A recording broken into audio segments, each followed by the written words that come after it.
Hi, everyone. Welcome back. This is Jonathan Corrie from Precursive. Hello again. Welcome along to those joining us for the first time on this episode of the Precursive podcast.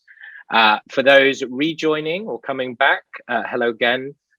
Delighted always to have new people giving us feedback on these shows so far. Been a lot of positive feedback on season 2 as we've been exploring more deeply this outcomes era, as well as this high velocity customer success and professional services environment. Now, today I am delighted to be joined by Ozge Ozcan, who is the CCO from Instabase. Hi, Ozge, how are you? Hi, Jonathan. Thanks for having me. Oh no, absolutely. And you're in Turkey today. That's correct. Yes, I am not in my usual East Coast time zone. Normally, I'm located in New York City. But after the COVID pandemic, I had the chance to actually travel back to the home country to see my parents. The kids are having a blast. They're being spoiled to the limits. Wonderful. So yes, that's where I am today. And whereabouts in Turkey? I am in my home city, which is Izmir. It's on the Aegean Sea. It's a beautiful place for those who might not have visited. Add it to your list. Very cool, very cool. So the grandparents are getting to meet some of your kids for the first time, I understand. Yeah, my two little ones. Yes. Oh, it's wonderful to hear. Well, it's been a pretty a very challenging last few years for all of us, and so I think anything related to people being able to see their families is a great thing. In the world of work, then, can you tell us a little bit about yourself, the scope of your role, and tell us a bit more about what Instabase does, and then any sort of highlights from your career to date that you're happy to share with the audience, if you don't mind. Yeah, of course, absolutely. So yes, I'm the Chief Customer Officer at Instabase. The company is a Series B company. We are rapidly growing, so we are hiring. Just as a small advertisement there as well. Yeah, no problem. What we do is Instabase. You can think of it as an application platform. Actually, we are specifically tackling the intelligent document understanding use case right now.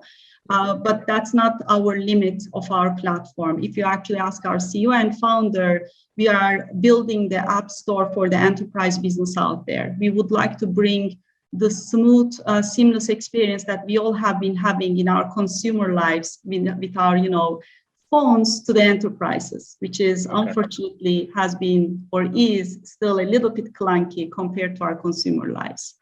As I said, we started with document understanding, and we are specifically serving financial services vertical. Unlike some of the startups that I have been part of or I've seen, we are actually cutting our teeth with some of the industry giants, which obviously puts a lot of pressure on the product and the CS teams, as demand is unmatched.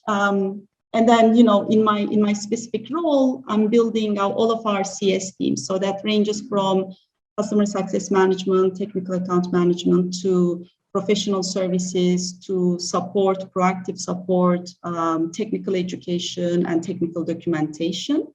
I've been here for 8 months, so I'm not new, not old in my tenure in this really interesting place. And then before Instabase, I've been with MongoDB, the database company, for the previous 6 years.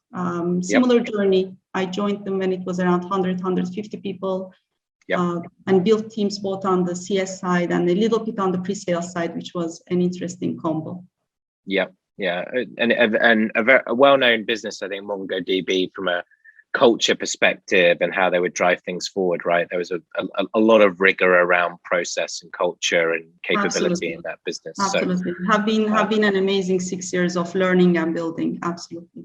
It's nice to be able to take that type of experience and apply it elsewhere as well. I can imagine. And the world of financial services is always a blessing and a curse, isn't it? It's always the level of regulation and complexity and geography and all of these types of things can make it, let's say, very interesting to operate in. So indeed. I mean, especially with the challenger banks and fintech stepping in, the banks want to innovate, but then how do you innovate? Where do you innovate? And how do you innovate in a secure, regulated way, it's always an interesting conversation.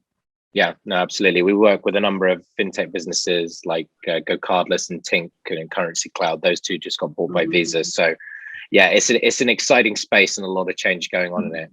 And so, we're all working in a very different, I would say, way to the past, this new remote reality. You and I are having a chat. I'm sat in a random office in London. You're at home in Turkey, working New York hours. In your experience, I mean, how have you seen customer success, evolve over the course of this new remote reality? Because of course, you would have started your new job predominantly, I guess, in a remote environment. Oh yeah, absolutely. It's almost funny. I don't know about you, but I don't even remember the previous mode of working anymore. So it became a habit, I guess, already after almost 2 years.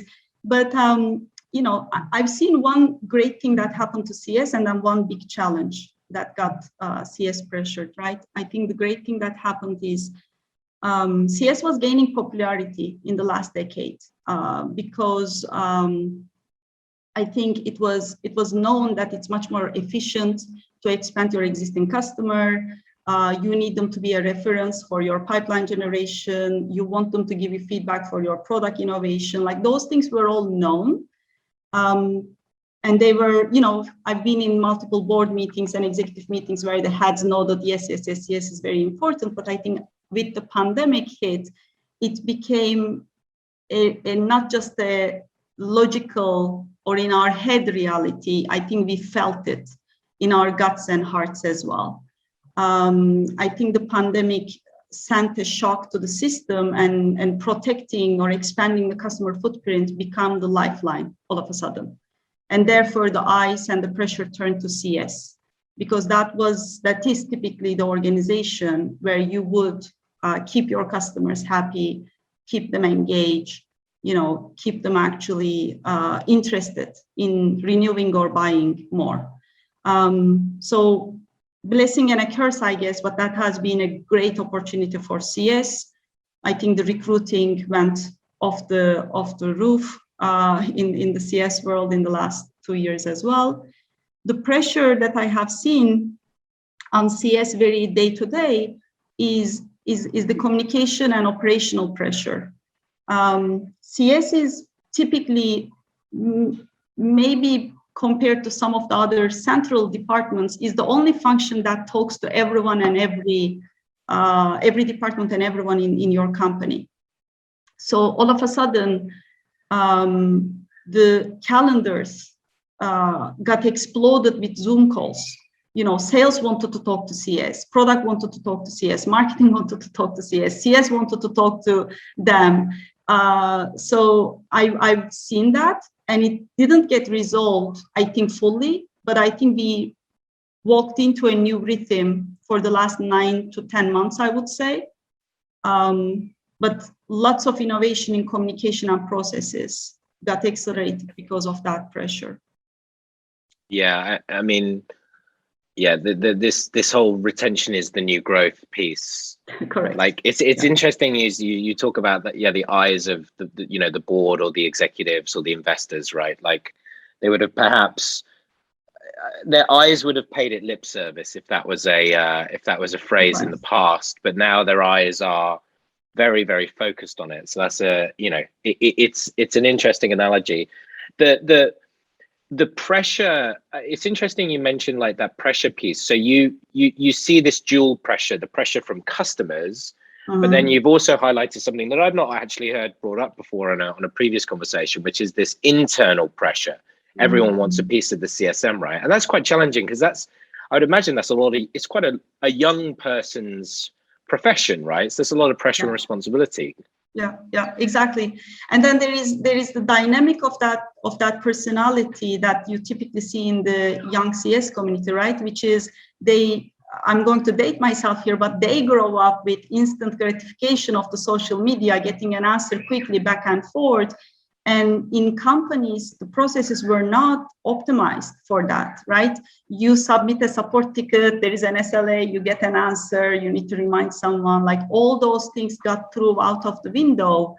And I think that's why we see, if you're using Slack or whatever tool of communication, we saw an explosion in those channels internally. So, I think the emotional pressure internally on the team, the communication directness and cleanliness. And then the other thing, as you said, they're a young community, typically doesn't come with authority in the organization, but all of a sudden they have to be authoritative in their way of communicating to actually put everything together for the customer. I think we learned a lot through the pandemic in those soft skills in the CS community a lot.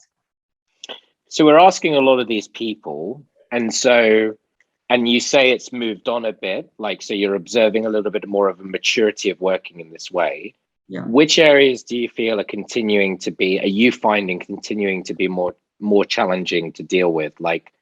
Because I guess, areas like prioritization, for example, of people so young is quite challenging. So which areas are you seeing? Yeah, definitely. It depends from where the CS team is located strategically in the organization, right? For instance, right now, where I'm locating my CS focus is very close to the product in my organization, because I want to get as much possible, as many product feedback back to the organization to iterate very quickly, to make sure that we optimize bunch of metrics. So right now in my world, that's where the communication, pressure and the communication frequency is really high. But for instance, in Mongo, the CS was much more closer, located to the sales side of the line, right? CS is typically between product and sales endpoints. You move it one way or the other, depending on what problem you're trying to actually tackle with CS. So that has been the other experience. So I guess it depends on where your CS is actually trying to add value or bring acceleration to the organization. Mm-hmm. And are they closer to the product at the moment for you guys? Because it is what you provide, is it heavily tailored and customized per financial institution, or is it relatively vanilla as you roll it out? Is it more of the customized piece, or is it more like out of the box and we're just trying to get that product market fit better and better and better? So the core capabilities we provide, we have marketplace apps, for instance, that are plug and play applications, right? So that piece is vanilla, that piece is optimized for the use cases that we see in the financial services industry. But as you can imagine, when you're trying to integrate into a financial services space, especially when you're integrating to key business workflows that cannot go down, that has risk alerts and eyes on it, such as loan processing or KYC, know your customer processing, or payment reconciliations, those workflows need a lot of integration. So even if we are not doing the integration, if our customers are doing the integration, those are obviously bespoke to the banks or the insurance companies specific. But what we provide is mostly out of the box. Okay, cool. And then, so where do you see things going in customer success over the next years? What's kind of the next phase of evolution that you think is gonna happen? Yeah. I don't think CS will be forgotten. I think it made its mark, in the boardrooms and these executive conversations that its value is understood. Maybe it's not delivering value in every single setup, but I think the value that it needs to deliver is well understood. So what I expect in the next, let's say, maybe two years' time, a lot of standardization and a lot of standard playbooks coming out of CS in the industry. If you think of sales or marketing, there are playbooks that have been documented, well tested. There are even, class of thoughts and different communities that fell in love with different playbooks out there. I expect that to start happening in CS as well. I think the metrics will be clarified when we say gross renewal or net renewal or time to value. there will not be, 50 different explanations of the same metric. I think those will get standardized and together with the playbooks. I think the other thing that is going to happen, and that's just my estimate or guess, CS got implemented in a bunch of companies that didn't have CS before. Either engineering was doing the CS job or sales was doing the CS job. So I think we are going to have a cohort of engineers or salespeople or marketing people who now know how to work with CS. And I think wherever they go in their career, they're going to bring the CS playbook and the CS way of thinking with them. So I expect that kind of, if you will, the motto of CS coming out of just the function at a company level, demanded by other functional leaders as well. Yeah, I think that organizational like CS less as a role and a job, and much more as an organizational capability. Yeah. Right. Yeah. Is definitely something which is in. I think it's in its infancy.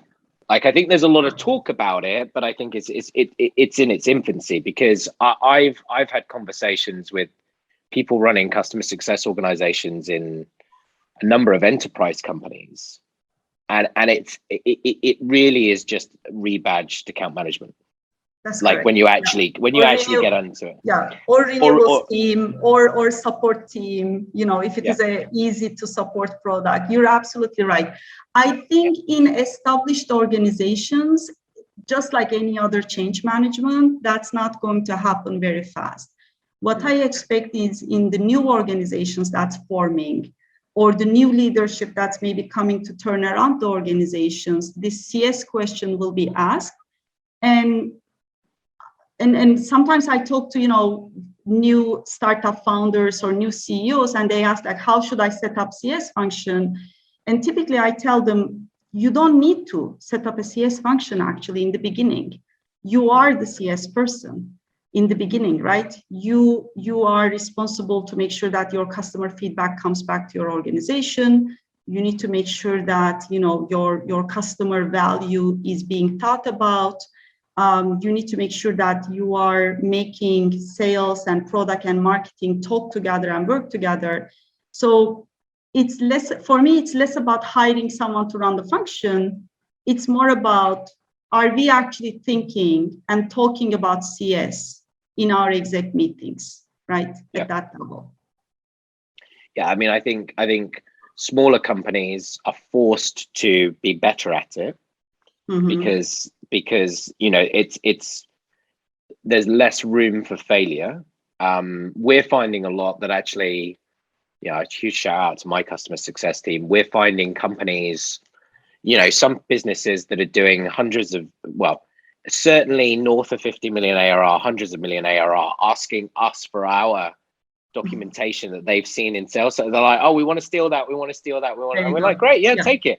And they're like, how did you guys go? And we were like, well, we have to have something because we're forced to. And we figured out that, like, let's document it. Let's have a methodology. Let's do it early, because that'll scale. Because all the companies we're talking to are at scale and they're trying to put things in. And it's much more challenging then, because you're trying to repair the plane as you're flying the plane. Exactly. It's very difficult to put a playbook after the fact, because typically what also is felt, you're kind of elbowing your way into the conversation when you put CS after the fact, and it can get unfortunately, emotional or territorial. But that's why my first comment was about, I think we are going to see industry standard playbooks out there that will make those conversations and changes easier to execute. Yeah, definitely. I mean, so the gap between closing a deal and getting your customer to realize value, right? So, some will call that time to launch, some will call it time to value, some will call it time to transaction. Exactly. There's different things that'll be standardized. I think the thing that won't be as easy to standardize for services and success teams will be the fact that customers describe or look at value in different ways. I Correct. was talking to a gentleman who runs a services organization at a large software business. He was talking to a customer, and this is 3 months after they've deployed, and the customer said, yeah, well, we're still in onboarding. And he was thinking, hold on, in our world, you were in onboarding 3 months ago. Now you're in life, right? And he just that paradox of actually the customer perception but versus the vendor perception. I think that's the area where it'll always, let's say, be quite gray rather than black and white. Exactly. Yeah, exactly. I mean, also you can be in expansion or adoption phase, but you lose your champion, or you lose the main developer or whoever the main power user. Are you still in adoption, or actually you're back now in onboarding from start, right? I think CS needs to be, that's why I shy away from measuring my teams on like how many customers are you on onboarding versus expansion, because I don't want them to fake where the customer is. I really want to know where the customer is according to the customer, and where you know, honestly, they should be. I love that. Don't fake where the customer is. Now, you mentioned that in your organization, you've got customer success, you've got technical account management, you've got professional services, and then is support under you as well? Yes. Yeah. So one of the things that we explore a lot is the convergence between the worlds of professional services and customer success. And the kind of the origins of this is that many companies that more from the on-premise software environment, and I would say in the earlier stages of SaaS, you had this sort of silo between the world of professional services, who would perhaps run the implementation, and then customer success, who would pick up the baton post go live, perhaps. You know, whereas now we're seeing this across many organizations. Matt Berg from SAP Concur was on the show. They've just merged their professional services and customer success organizations. John Harrison from Sage, who's moved from there, they also had a combined team. So this convergence between these worlds, and you see it in Silicon Valley where services is into customer success and everyone's having to work together. It's very symbiotic. So I'm curious to get your perspective on why do you think these teams need to partner closer together to deliver more value to customers? Yeah, that's a great question. I think the way I think about it is, first you need to ask why professional services exist and why CS exists, and then see if, you know, the reason why they exist in your organization actually needs a conversion. What I have seen why PS exists is either in the beginning your product is difficult to use, right? Because you're just building it as you go in a startup mode, and you need to augment it with services. Or your product roadmap is evolving so rapidly that you cannot leave it to the customer to implement, because you're basically implementing for the future product roadmap with your services. Or sometimes your customer either doesn't have, because of whatever reason, or doesn't want to invest in the skill set internally to run or implement your product. And then I think at the largest scale, that you're at such a scale, right, you can actually provide services extremely efficiently, both cost-wise and you know, skill set-wise in the market with your partners and system integrators and what have you. And maybe there are many other reasons why PS exists, but I guess the long story short is, in my head, the PS organization is actually the development team of my customers. So if you stop thinking of your PS organization belongs to your company, but it actually belongs to your customer, then CS or support or whoever actually needs to converge with PS, because in a way you're converging with your customer development team in that sense, right? I'm also a big fan of, for instance, training is also reports under me, training and education. I'm building Instabase Academy. I always want my professional services team to deliver the training, because they know all the edge cases. They know the limits of the product. They know what other use cases customers are doing. They can really bring the real life examples to the training curriculum, right? That's just another way of looking into what converges together. So that's just one maybe mindset shift for the PS. The second one is more operational or management. when you stop measuring PS on what I call, no offense for if there is anyone listening who is still measuring their PS on these, but old school metrics of like margins and utilization and PS sales tactics. Like if you think about for a minute, these are sales and activity metrics. They are not value or output or outcome, as you mentioned in the beginning, metrics. What is the outcome metrics? That PS contributes time to value, expansion, enablement, product adoption, technical champion building. Yep. When you start measuring PS on those, first you liberate PS a little bit because they are not just thinking about filling up their calendars with days of delivery.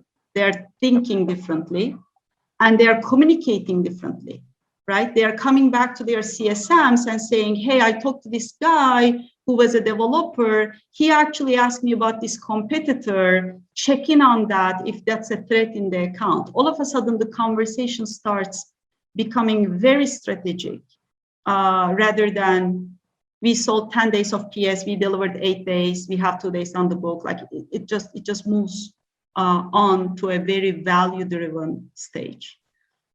Yep. Well, I think that there's a light bulb going off in many organizations' minds around, like, where do these two functions overlap and where do they dovetail? And it's really centered around like value, customer value, as a driver of things like ARR and revenue for our business. Like that's the route to growth, not the route to a line item growth in our financial accounts.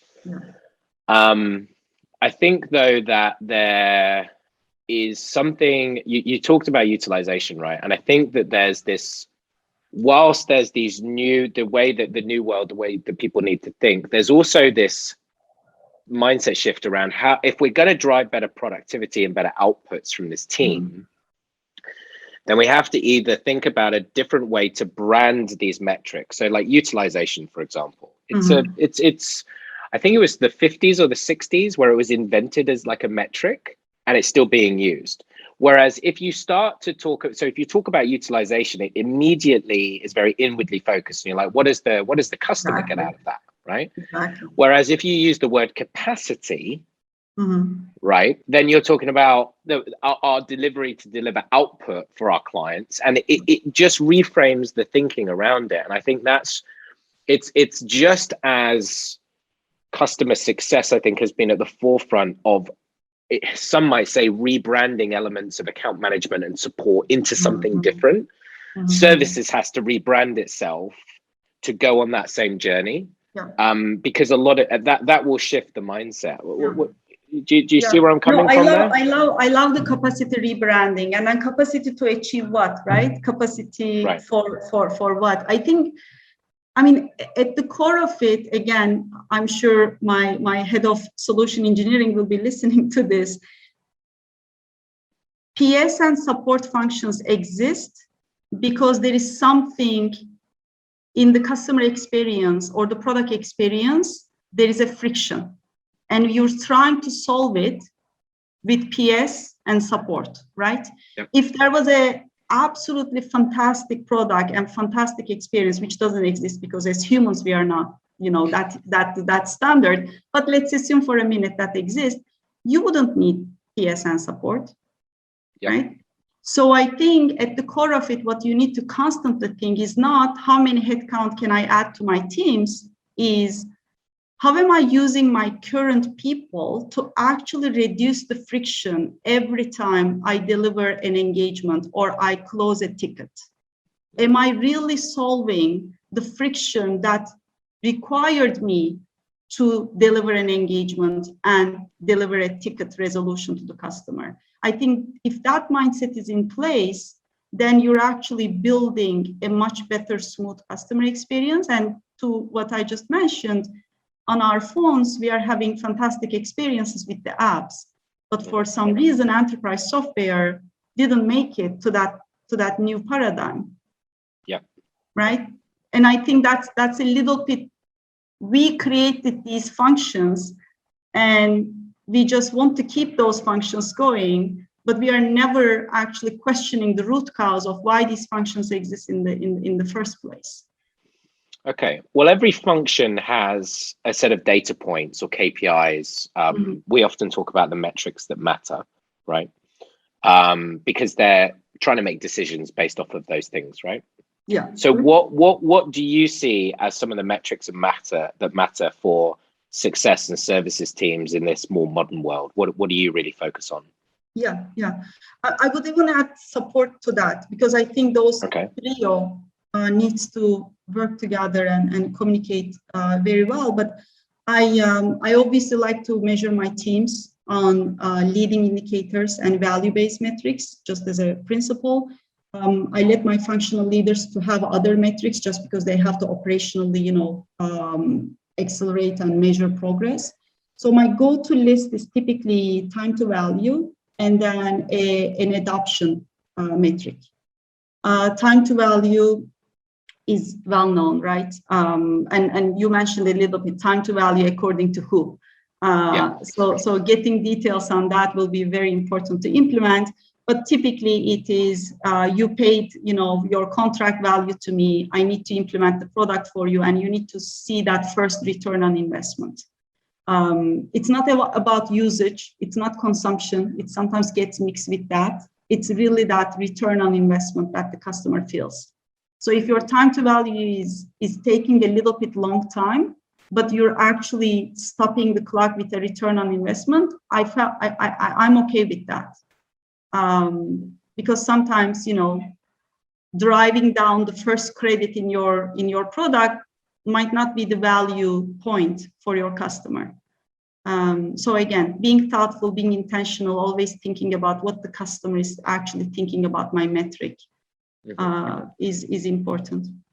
And then the second one is, Sorry, Karen. No, Karen. And then the second one is adoption, where it also gets very specific to the product, right? Where is that wow feature in your product? Every product has that wow feature. And then 90% is standard features, maybe 5, maybe 10% is that very differentiating feature.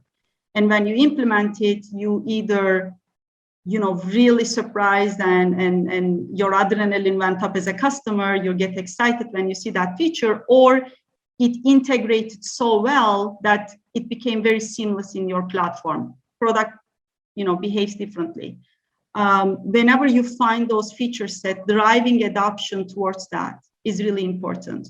And again, a common mistake here is driving adoption across the board for all the features, the 90 probably common features. That is not really where the value is. It has to be, again, very intentional. Yeah, I like the wow piece around adoption. We talk a little bit about in our business about wow moments. But I've given an example to some of the teams. They're not always what you expect, right? And we were in this training session today, and I was giving an example where we have this thing where it's called a proximity search. So we have some customers that they have, let's say they've got people all over the United States. They have to do things in person, and they want to find a member of their team, put them on a piece of work, and they want to look at what is the distance between where that work is and where my person is. So it's called proximity search. So they search for a consultant, and then they put in, I need them to be within 100 miles. What are my options? And then they show the route. So you can actually look on a Google map of, Sarah, she's based here and she can get there in 2 hours driving this way. That's a great fit. I'll assign it. It's super cool, right? It's super cool. However, the biggest wow moment that I've seen in the last 6 months was when we brought out this this ability to approve multiple timesheets all at the same time, right? All at the same time. And I was showing it to a friend of mine who runs one of our customer companies, and he's like, "Are you telling me that I can click one button and do everything at the same time?" And I was like, "Yes." And he's like, "I would have your children right now."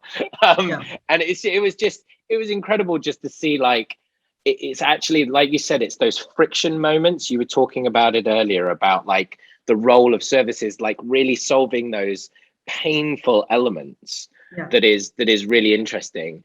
Do you feel then, though, just a quick question on that then, that if you find that wow moment, is there a flip side of that, which is like, this is the non-wow moment. This is the thing that everyone hates. And really the role of services and CS is to be immediately just feeding that back into the product organizations to say, like, we've got to turn this sad face into at least a reasonably happy face. Is that a flip side of that?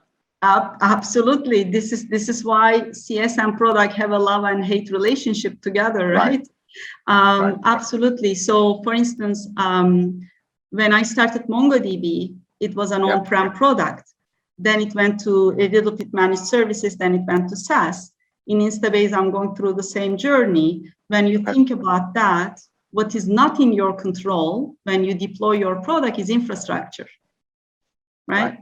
That's the area that typically is a pain point for wherever you go, whatever product you go. So it doesn't sometimes even have to be in your product. It can be the integration point or the deployment capacity of your product as well. So don't think about those bad moments. Maybe I cannot come up with a better name of, opposite of wow, but those maybe, hurt moments doesn't have to be in your product either. It can be the way that your documentation works, right? Hey, I got your product. I'm asking a question. I cannot find anything in your documentation. It's not intuitive. It can be how your portal works. So I would just say yes to your question, but expand the scope a little bit to think for friction points, look beyond just what happens in your product. Okay. So you guys are going through this. I really enjoyed the conversation. So just to kind of explore something finally then. So if you're going through this evolution of your business towards much more of a SaaS model and SaaS revenue streams, I would imagine part of that is being driven by customers saying, we want this thing that you have, but we want it quicker than maybe what you've given it to us in the past. Would that be fair? Yeah. Yeah, that's fair. Yeah. Some of them are saying that. Some of them are saying, I want it. I cannot hire the skill set that's needed to, manage and maintain it. Right. And then there are some also budget discussions internally that the customers need to put SaaS on one budget line item and deployed solutions and another budget item. So there are multiple reasons to go move SaaS. Well, one of the things we talk about a lot is this we call it like this high velocity services environment. So you have this traditional world of professional services and customer success, which was quite siloed and slower, and you have this much more high velocity, rapid deployments, which is influenced by what you talked about, our experience on phones and consumerism and this convenience economy. And so, in that world, first impressions matter, and we talk about customer onboarding, customer success, starting with customer onboarding. I think you've got some interesting perspective here, because we might be rebranding this as something else. So tell us a little bit why you think that's important, but you actually think that customer success starts a bit earlier than onboarding. Yeah. Don't get me wrong. Onboarding is extremely important. It's a pivotal moment, not just for the customer, but for the whole, partnership as well. So the value and importance of it is absolutely there. I think when you asked me the question before, I'm like, it actually doesn't start with customer onboarding. CS doesn't start. And typically when I give this answer, people are like, yeah. CS starts in pre-sales. When you're trying to close the contract, you want to bring your CS person to give confidence to the customer. I'm like, not there also. Yes, but not there. I'm a little bit probably influenced by running pipeline generation SDR organizations and CS organizations together. In my MongoDB days, that's where it's coming from. But what I learned in that very weird combo experience is customer success actually starts in the marketing and demand generation, all the way in the beginning. And the reason for that is CS knows intuitively, if not well documented, they just know it, tribal knowledge, who is the right ideal customer profile. CS also knows how to produce customer success stories and references and champions and advocates and just like noise in the market to actually, help marketing. So I mentioned that I lived through this in Mongo. I'm living through this in Instabase as well, because we are in the early stages of establishing our brand and product messaging in the market and iterating on it. And I'm working almost on a weekly basis together with my marketing department. And I don't know if people who are listening to this have thought about this or have done it, but I highly, highly recommend to spend some good, open agenda conversation time between your CS functional leader and your marketing functional leader. You're going to learn a lot from each other and add a ton of value to each other. Wonderful. Yeah. I love it. Great. Well, listen, I'm really appreciative of your time. I want to sum up a few of some of kind of my key takeaways. I'm trying to get better at this.